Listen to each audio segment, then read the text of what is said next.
신앙생활에 진지한 사람들이라면 누구나 하나님의 뜻 혹은 하나님의 계획을 생각합니다. 하나님을 믿는다는 말은 하나님의 다스림을 믿는다는 뜻이고요, 하나님의 다스림을 믿는 사람은 그분의 뜻과 계획을 찾게 되어 있습니다. 그리고 그분의 뜻을 따르고 그분의 계획이 자신을 통해 이루어지기를 소망하죠. 왜 우리가 하나님의 뜻을 찾고 그분의 계획을 위해 헌신합니까? 하나님을 제대로 믿는 사람은 하나님이 절대가 되기 때문에 그렇습니다. 참된 믿음과 미신적인 믿음의 가장 중요한 차이는 그 믿음의 중심이 어디에 가 있느냐의 차이입니다. 미신적인 믿음은 자기 중심이지요. 자신의 뜻과 욕망과 꿈을 이루는 것이 믿음의 목적입니다. 하지만 참된 믿음은 하나님이 그렇게 하찮은 우리의 욕망과 우리의 꿈을 위해서 챙겨줄 그런 작은 분이 아닌 것을 알기 때문에 그분의 뜻과 그분의 계획을 이루는 것이 믿음의 목표가 되는 것입니다. 모세는 호렙산에서 하나님을 대면한 이후로 미신적인 신앙으로부터 참된 믿음으로 이행하기 시작합니다. 믿음이라는 것이 본래 한순간에 완전해지는 것이 아닙니다. 보이지 않는 하나님을 인정하기 시작하고, 그리고 그분의 뜻을 찾고 그분의 계획을 위해 헌신하는 삶은 대개 서서히 이루어지게 되어 있습니다. 사실 완전한 믿음이라는 것은 불가능합니다. 하나님의 뜻에 100% 일치되어 그분의 계획을 위해서 살아가는 것은 새하늘과 새 땅이 임해서 우리가 예수 그리스도의 부활에 참여해서 우리의 모든 죄성이 치유되어야만 가능한 일입니다. 그 이전까지 우리는 이 땅에 사는 동안 완전함에 미치지 못하는 그 거리, 그 간극을 견디며 살아가야 합니다. 영적인 성장이라고 하는 것은 그 완전함에 미치지 못하는 거리를 점점 좁혀가는 것이라고 말할 수 있습니다. 모세가 형 아론과 함께 이집트로 돌아갔을 때 그는 하나님의 뜻을 찾고 그 계획을 위해 헌신하기 시작했지만 아직 미숙한 단계에 있었습니다.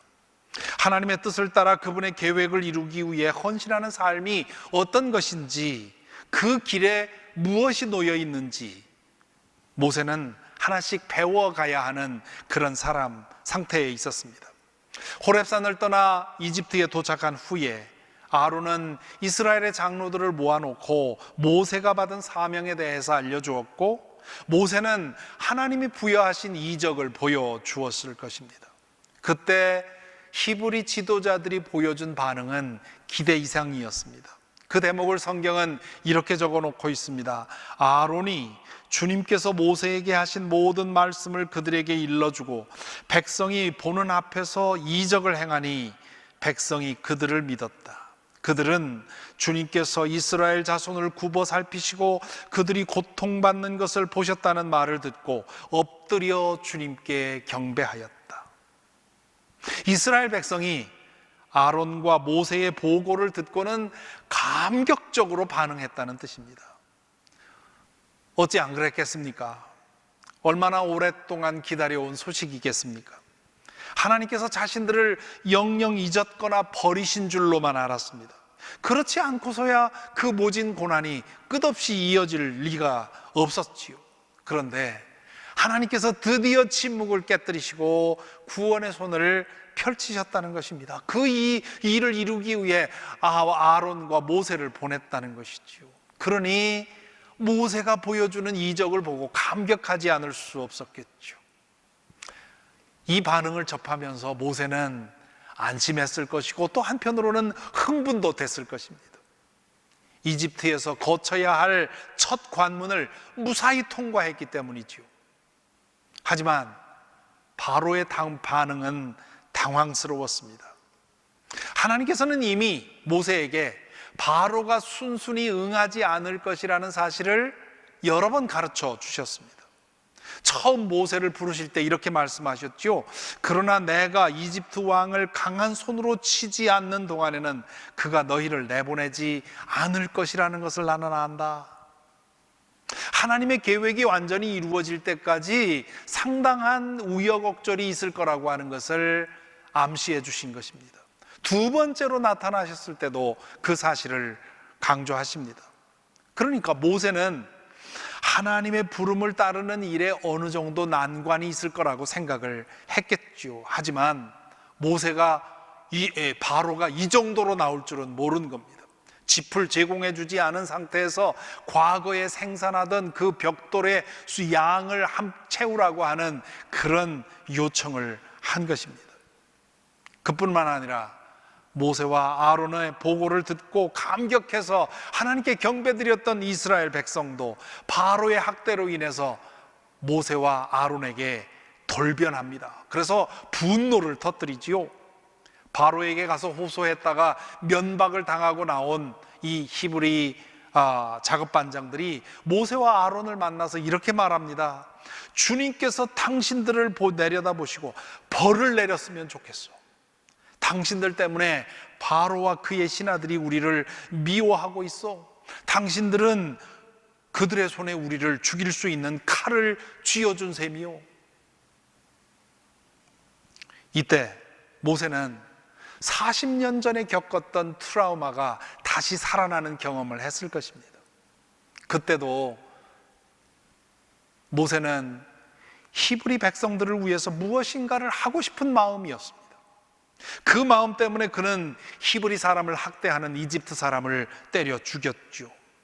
그런데 정작 동포들이 자신의 마음을 몰라준 겁니다. 그 다음날 범행 현장에 나갔더니 히브리 사람 둘이 싸우고 있는 겁니다. 그래서 왜 서로 싸우느냐고 얘기를 했더니 뭐라고 했습니까? 당신이 어제는 이집트 사람을 죽이더니 오늘은 나를 죽일 사람이 셈이요. 그러면서 봉변을 행하게 됩니다.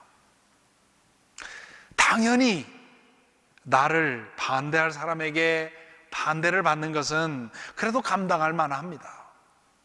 내 마음을 알아줄 턱이 없는 사람이 내 마음을 몰라주는 거야. 그건 뭐 당연하지요. 정말 고통스러운 것은 내 마음을 알아줄 만한 사람이 진심을 몰라주고 내 뜻에 공감하고 도와줄 줄 알았던 사람이 반대를 할 경우입니다. 이럴 때면 열정이 식어버리죠. 몸에서 힘이 다 빠져나가고 다 그만두고 싶어지지요. 이 사건으로 인해서 모세는 미디안 광야로 나가서 도피 생활을 합니다. 이 배신의 기억이 40년 동안 모세가 히브리 백성과 거리를 두고 살게 했던 이유였고요. 하나님께서 그를 부르셨을 때 거듭해서 사양한 이유 중 하나도 이 배신의 기억 때문에 그렇습니다. 모세는 하나님의 거듭된 부름과 여러 가지 확증으로 인해서 그 트라우마를 치유하고 억제하고 이집트로 돌아왔습니다. 그리고 이스라엘 백성의 감격적인 반응을 접하면서 마음을 놓았을 겁니다.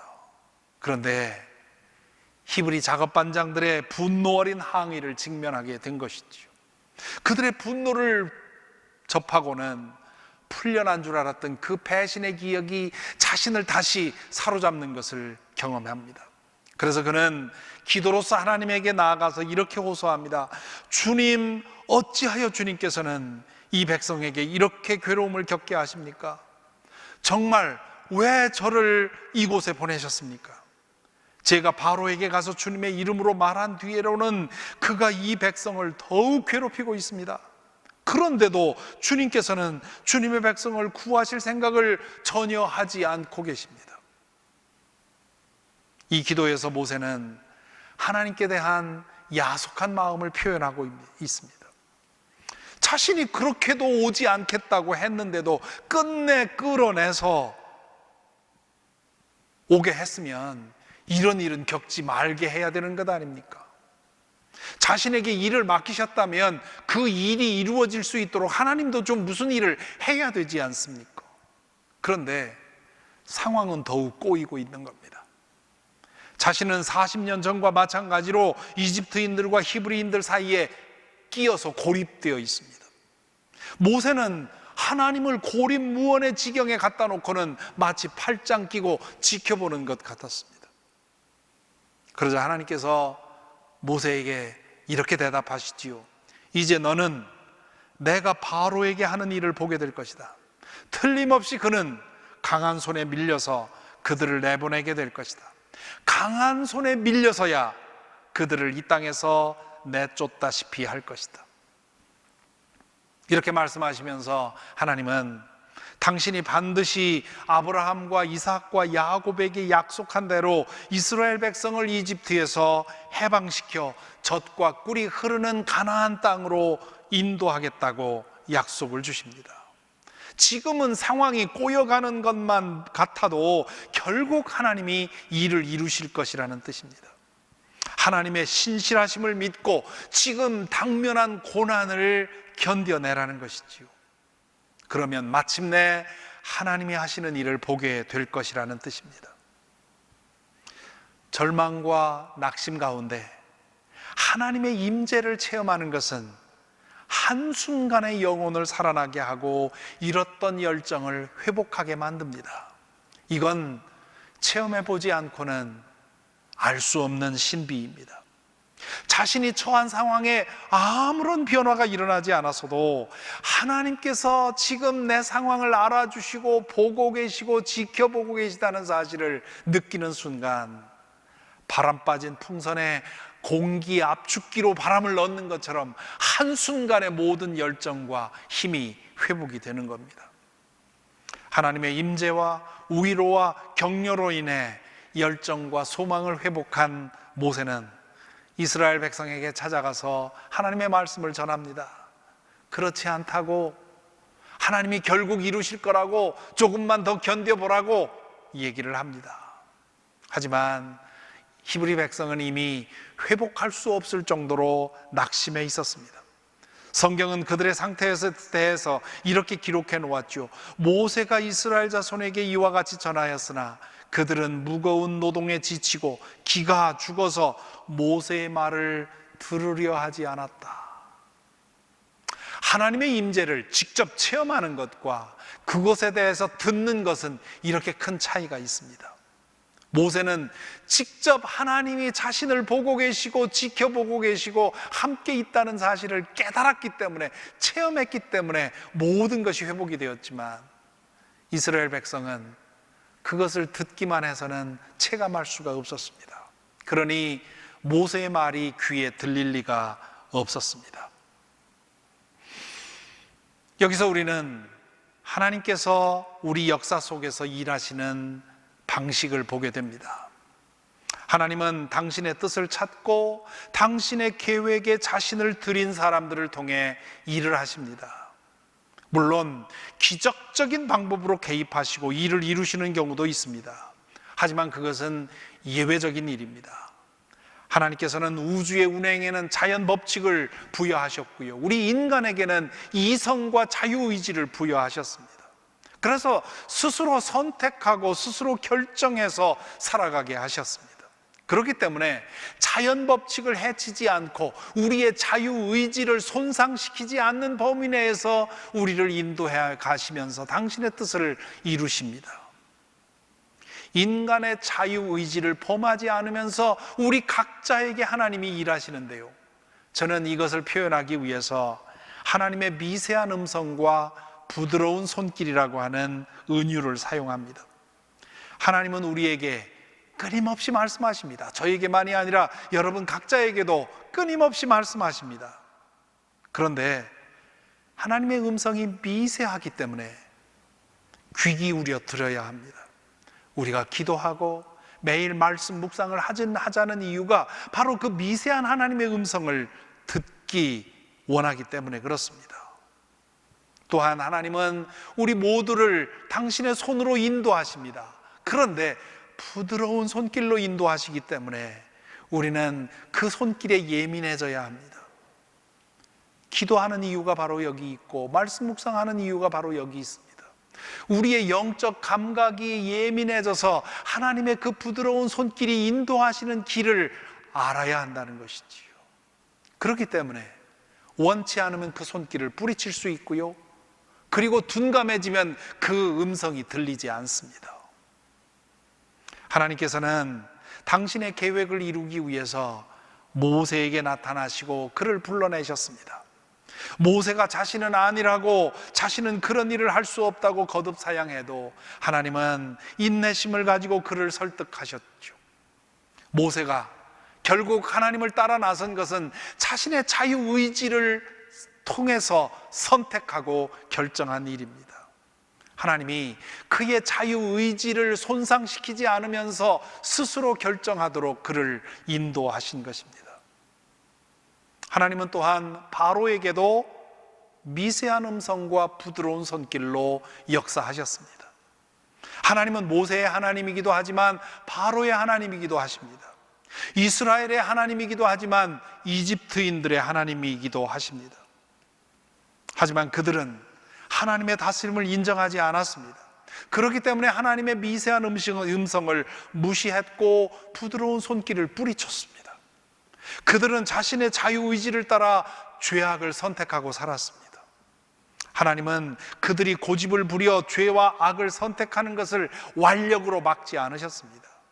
당신의 뜻을 찾고 당신의 계획에 헌신한 사람들을 통해 그들을 인도하셨죠. 하나님께서는 이렇게 당신의 뜻을 찾고 당신의 계획에 헌신하는 사람들을 통해 당신의 뜻을 거부하고 당신의 계획을 방해하는 사람들 가운데서 일하게 하십니다. 바로 같은 사람들 사이에서 모세 같은 사람들을 택하여 당신의 일을 이루시는 것이 하나님의 역사 속에서 일하시는 방법입니다. 이 과정에서 하나님은 완력으로 강제하지 않으십니다.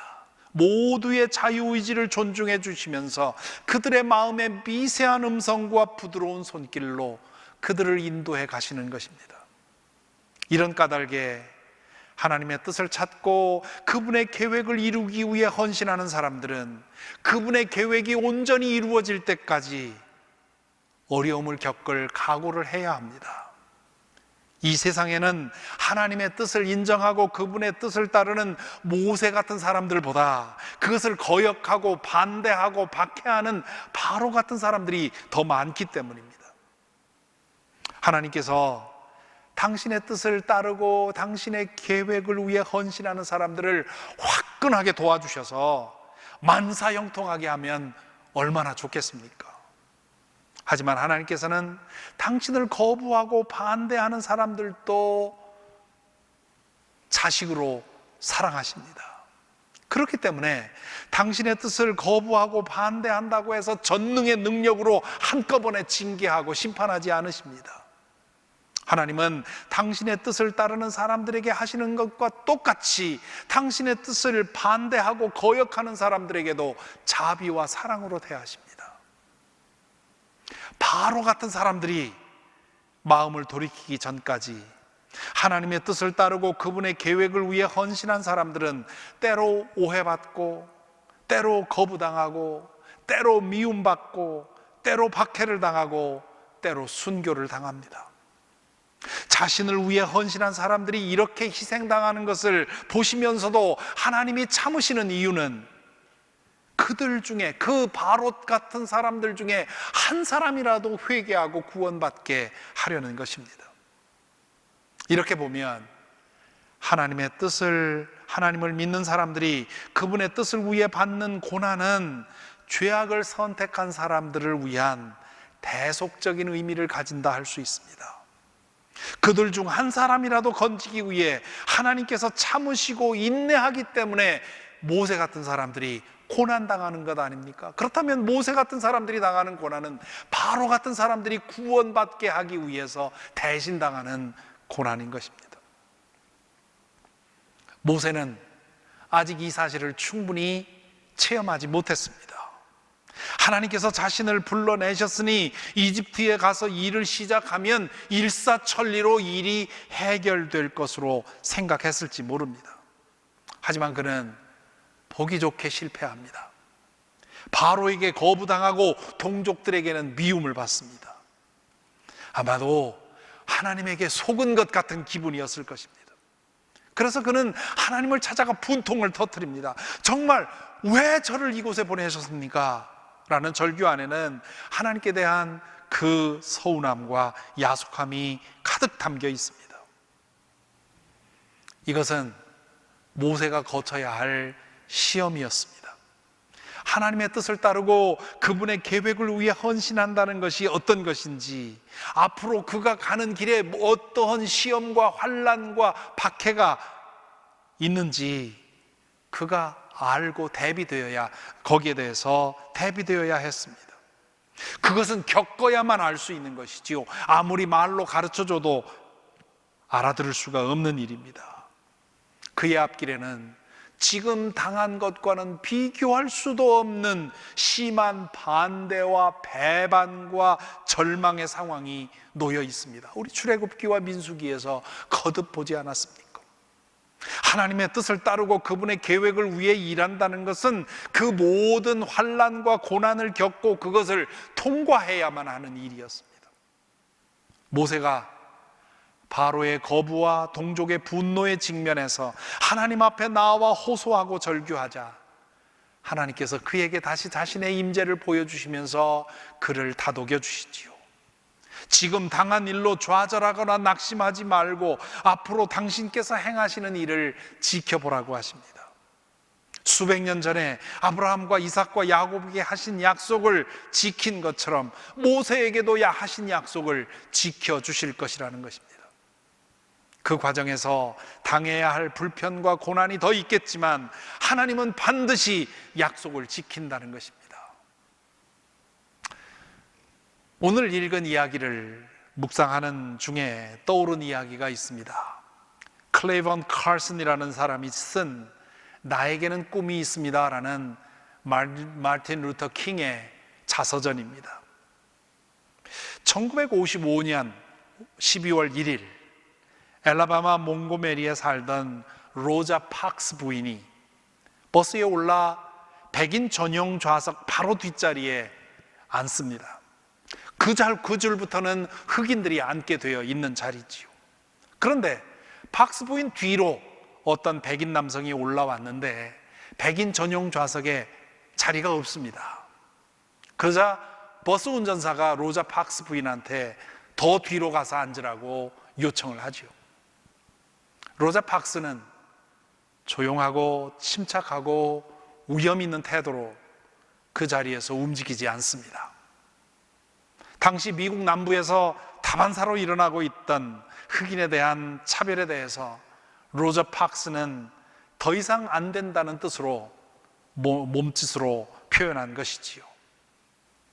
그 사건으로 인해서 로자 박스는 흑백 분리법 위반으로 체포되었고 12월 5일에 공판 일정이 잡혔습니다.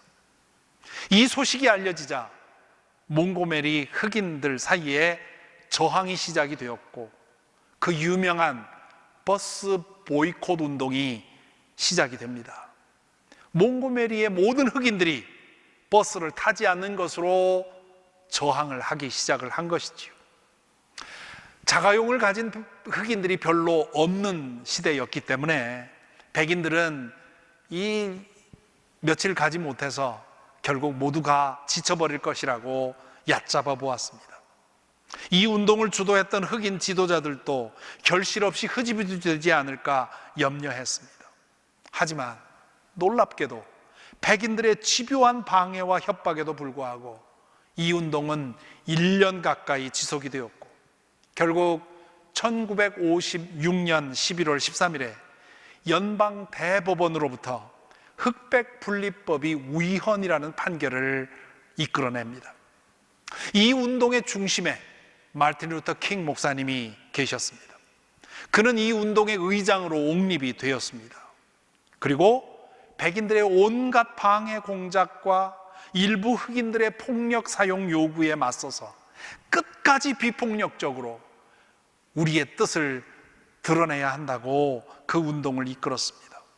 킹 목사님은 모세가 처했던 것과 유사한 상황에 처했던 것이지요. 한편으로는 백인들의 온갖 위협과 협박을 가해왔고 다른 한편으로는 일부 흑인들이 이 운동 때문에 고통이 더 심해졌다고 이제 제발 그만두라고 하는 그런 분노 어린 목소리도 들었습니다.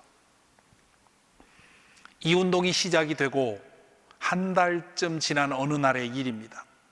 킹 목사님은 한밤중에 걸려온 전화를 받고는 잠에서 깨어납니다. 전화를 한 사람은 온갖 거친 욕설을 쏟아내며 당신이 몽고메리에 온 것을 후회하게 만들겠다고 협박을 했습니다. 그런 일은 항상 있어 왔는데 이상하게도 그날은 그 협박으로 인해서 엄청난 공포가 몰려왔다고 말합니다. 다시 잠자리에 들었는데 잠을 이룰 수가 없습니다. 그는 부엌에 나가 차를 끓여 마시면서 사랑하는 아내와 자녀들을 생각하고는 이제 그만 이 일에서 손을 떼야 되겠다 생각을 했다는 겁니다. 그리고는 비겁하다는 말을 비난을 듣지 않으면서 이 일에서 손을 뗄 방법이 뭐가 있겠는가 머릿속으로 생각을 했다는 것이지요. 그렇게 궁리하고 있는 중에 마음 깊은 곳에서 어떤 목소리가 들렸다고 합니다.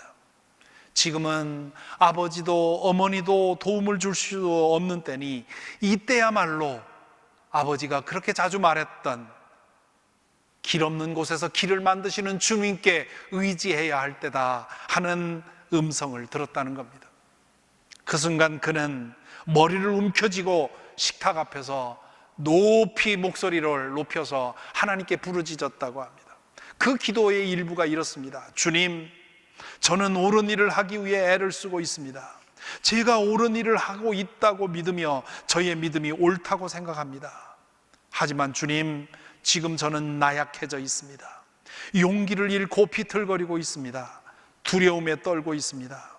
이렇게 나약한 모습을 사람들에게 보이고 싶지 않습니다. 나약하고 용기를 잃은 저의 모습을 보게 되면 그들 또한 약해질 것입니다. 사람들은 저의 지도를 바라고 있습니다. 그런데 제가 힘도 용기도 없는 모습으로 그들 앞에 선다면 그들도 용기를 잃을 것입니다. 제 몸에서 모든 기운이 빠져나가서 저에게는 아무 능력도 남아있지 않습니다. 저는 지금 혼자서 도저히 버틸 수 없는 지점에까지 도달한 것 같습니다. 이렇게 한참 소리 높여 기도하고 있는데 그의 머릿속에서 조용하고도 확신 있는 목소리가 들려왔다고 합니다. 그 목소리는 이런 겁니다. 마틴 루터, 정의를 위해서 일어나라. 평등을 위해서 일어서라. 진리를 위해서 일어서라. 보라, 세상 끝날까지 내가 너와 항상 함께 있을 것이다. 그때 킹 목사님은 난생 처음으로 주님이 내 곁에 계신 것을 진실하게 체험했다고 합니다. 그 순간, 그것을 체험하는 순간 불안과 의심은 눈 녹듯이 사라져버렸고 어떤 일이 닥쳐와도 의연히 나설 용기를 얻었다고 하지요. 그리고는 그 이후로 10개월 동안 온갖 비난과 모욕과 투옥과 박해를 견뎌내면서 흑백 분리법에 대한 우연 판결을 이끌어냅니다. 이 사건은 미국의 흑인의 민권 운동에 있어서 전환점이 되었죠. 그 후에 마틴 루터 킹 목사님이 어떻게 살았는지 여러분 잘 알고 계십니다. 그분은 이집트에서 이스라엘 백성을 이끌어낸 모세처럼 이 땅에서 흑인들을 차별과 억압의 굴레로부터 해방시키는 일에 헌신하다가 1968년 4월 4일 39세의 나이로 암살당합니다. 참으로 불행한 죽음을 당했습니다만 그분은 자신이 그렇게 죽을 것이라는 것을 예감하고 있었습니다. 그럼에도 불구하고 그분은 목숨을 지키기 위해 사명을 버리기보다는 사명을 위해 목숨을 내어놓는 편을 택했습니다. 목숨을 지키기 위해서 사명을 버린다면 그 사람은 그 순간에 죽은 것이나 마찬가지라고 믿었습니다. 암살당하기 약 5개월 전에 그가 에베네젤 교회에서 한 설교에서 이렇게 말합니다. 주님과 함께 걷고 주님께 의지하여 올바른 일을 하십시오. 그러면 주님은 숨을 거두는 순간까지 당신 곁에 계실 것입니다. 저는 번개를 본 적이 있습니다. 천둥 소리도 들었습니다. 이 번개나 천둥 소리는 자기를 위협하는 그런 위험을 말합니다. 범법자들이 위풍당당하게 걸어다니면서 제 영혼을 정복하려 들 때마다 저는 계속해서 싸우라는 주님의 목소리를 들었습니다. 주님은 절대로 저를 혼자 남겨두지 않겠다고 약속하셨습니다. 절대로 혼자가 아닙니다. 우리는 절대로 혼자가 아닙니다. 이집트에서의 노예살이로부터 이스라엘 백성을 인도해낸 모세, 그리고 백인들의 차별과 학대로부터 흑인들을 인도해낸 마틴 루터 킹 목사님, 이 거목과 같은 두 분의 삶의 여정을 보면서 우리는 우리 자신에게도 질문하게 됩니다. 과연 하나님의 부름으로 인해 우리는 이 세상에서 어떤 손해를 겪고 있습니까? 어떤 불편을 감당하고 있습니까? 그로 인해 당하는 거부와 배척과 박해가 과연 우리에게 있습니까? 아니, 그런 것을 감당할 마음의 준비가 우리에게 있습니까? 이 질문 앞에서 저의 인생이 참 초라하게 느껴집니다. 이렇게 살아도 되는가 하는 의문을 피할 수가 없습니다. 내가 정말 하나님을 절대로 여기는 절대치의 하나님을 믿고 있는가라는 질문을 하게 됩니다. 혹시나 목사로서의 사명에 따라 나섰다는 하나만으로 나는 충분히 하고 있다고 합리화시키고 있는 것은 아닌가 자문해 봅니다. 여러분은 어떻습니까? 지금까지 여러분의 삶을 무엇이 이끌어왔습니까? 혹 하나님의 뜻과 그분의 계획을 추구함으로 인해서 여러분의 인생 행로에 일어난 변화가 하나라도 있습니까? 매일 하나님께 올리는 기도에 그분의 뜻을 찾고 그분을 자신을 향한 부름이 무엇인지를 찾는 그런 간구가 있습니까? 그 뜻과 그 부름을 위해 때로 불편을, 때로 손해를, 때로 배척을, 때로 배반을, 때로 박해를 견딜 마음의 준비가 되어 있습니까? 우리 모두가 모세와 같고 마틴 루터 킹과 같을 수가 없지요. 바울 사도가 디모데후서 3장에서 말했듯이 하나님의 집에는 금그릇도 있고 은그릇도 있고 토기그릇도 있는 법입니다. 문제는 얼마나 위대한 일을 하느냐에 있지 않습니다. 하루하루 하나님의 뜻을 찾고 그 부름을 찾아 그분의 계획을 이루기 위해 살아가려는 마음이 우리에게 있느냐에 있습니다. 비록 내 인생이 토기그릇 옹기처럼 작은 그릇이라 하더라도 주인의 손에 쓰임 받고 있으면 그것으로 충분한 것이지요. 그렇게 사는 사람이라면 그 사람은 하나님 앞에 모세와 마르틴 루터 킹에 결코 뒤지지 않습니다. 예수께서 말씀하신 달란트의 비유에서 5달란트 남긴 사람과 2달란트 남긴 사람이 같은 칭찬을 받지 않았습니까? 무슨 뜻입니까? 하나님은 우리가 받은 사명의 크기를 보시는 것이 아니라 우리가 받은 사명에 우리가 얼마나 신실했느냐를 보신다는 뜻입니다. 부디 우리의 인생이 우리 자신만을 위해 혹은 우리의 가족만을 위해 사용되지 않기를 소망합니다. 어떤 모양으로든 하나님의 부름을 위해 사용되는 인생이 되기를 소망합니다. 부디 우리가 안락하고 편안하고 별거 없기만을 바라는 그런 삶을 살지 않게 되기를 바랍니다. 하나님의 부름에 준비되어 있고 그리고 그 부름을 위해서라면 손해도 불편도 억울함도 좌절도 박해도 겪을 수 있는 그런 믿음이 되기를 소망합니다.